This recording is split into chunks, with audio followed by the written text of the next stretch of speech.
guys, gusto na lang na sa aking mga followers, sa aking mga viewers, sa aking subscribers dito sa aking channel YouTube Kaliw Kasamong TV.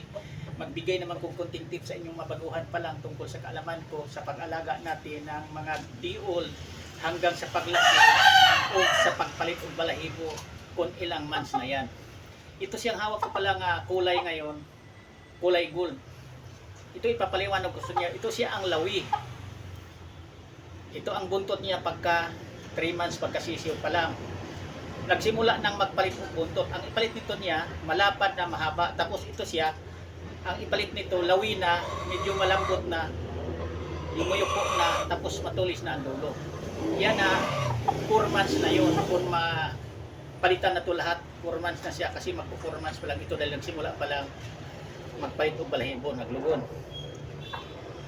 Ngayon, ang ipalit na balahibo nito niya, iyan na ang hanggang sa pag-stag na niya, hanggang 7 months na yun.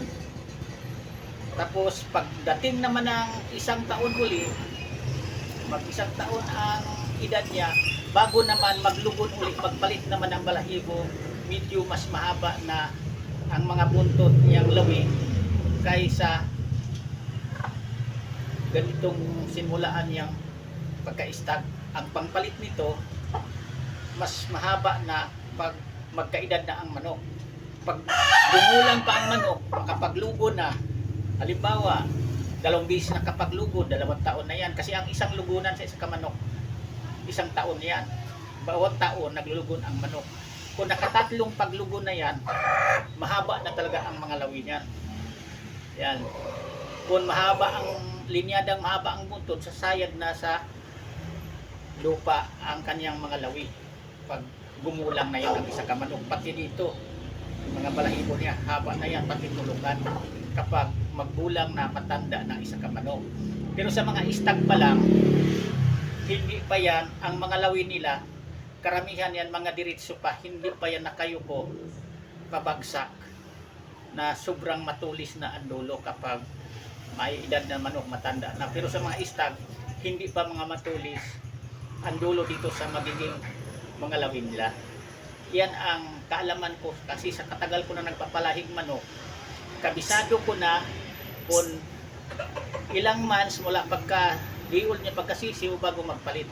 Bago magpalit yan, tulad nito, mag 4 months na ito siya, o kita nyo, magpo 4 months na nagpalit na siya. Kaya ito, 2 na lang ito. Ang kapait nito, lawi na, makayuko na ito. Kapag magpalit ito pang 4 months na balahibo. Iyan ang ibig sabihin sa magbihis o magpalit o balahibo. Kasi sa 1 taon, ang alaga natin naman, 1 bisis lang yan nagpalit ng balahibo. Kaya taon-taon nagpapalit ng balahibo. Unti-unti, bawat taon, unti-unting humahaba ang kanyang ipapalit na balahibo. Hindi yan paiksi na paiksi habang patanda. Habang tumatanda ang manok, pahaba na pahaba ang mga lawi niyan. Sa 1 taon, 1 bisis lang nagbibihis o balahibo ang ating manok. Hindi katulad sa ating nagmay-ari na araw-araw nagpalit tayo damit, nagbibihis tayo. Yan lang, sana mayroon kayong konting mapulot o matutunang mabaguhan pa lang dito sa pagpapalahig manok. Ang pinaka-importante dito, lalong-lalo na kung namimili lang tayo ng manok, namimili lang kayong manok, hindi tulad kung nagpapalahi.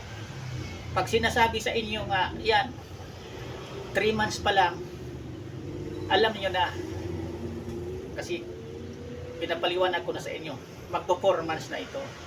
Pag mabunot na ito, makumpleto na, magsighabaan na itong papalit ng balahibo na pang 4 months na, 4 months ng edad. Ito siya magpo 4 months pa lang yan, oh. Nagsimula pa lang magpalit ng balahibo. Yan lang, sana mayroon kayong kunting matutunan man lang na pangdagdag sa kaalaman niyo para nga kung asaan kayo magpunta, kung asaan kayo makakita ng gustong kulay niyong manok o linya na bibilhin niyo, kabisado niyo na kung anong kustura sa balahibo, kung ilang months na yan.